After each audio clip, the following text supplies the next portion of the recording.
పవన్ కళ్యాణ్ ఏ నిర్ణయం తీసుకున్నా మన కోసమే తీసుకుంటారు. ఇదే పాయింట్‌తో ఉండండి. రాష్ట్ర ప్రయోజనాలు, కార్యకర్తల ప్రయోజనం కోసమే తీసుకుంటారని చెప్తున్నారు. వాళ్ళ పార్టీలో మోటివేషన్ అన్నటువంటిది చాలా సీరియస్‌గా సోషల్ మీడియా ద్వారా సాగుతుంది.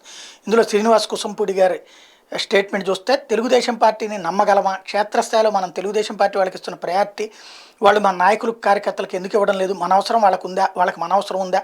మనం వాళ్ళ అన్ని ప్రోగ్రాములకు అటెండ్ అవుతున్నా కూడా మొన్న వైజాగ్‌లో ధర్నా చేసినప్పుడు స్థానిక తెలుగుదేశం పార్టీ నాయకులు ఎందుకు హాజరు కాలేదు?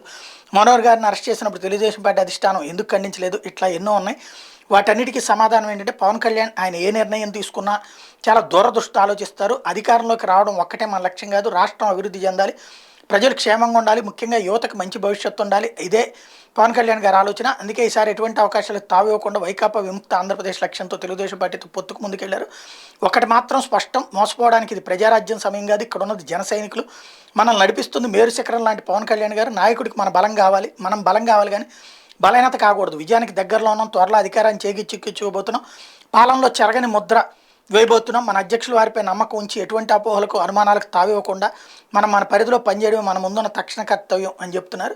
అదే సందర్భంలో ఎథికల్ జన సైనిక్ అంటూ డాక్టర్ సుబ్రహ్మణ్య స్వామి, డాక్టర్ స్వామినాయుడు గారు, ఆయన కూడా బుద్రకో బుద్ధి జహ్వకో చేపలేం అన్నట్టు ప్రతి మనిషికి ఆలోచనలు, ఐడియాలు ఉండటం సహజం.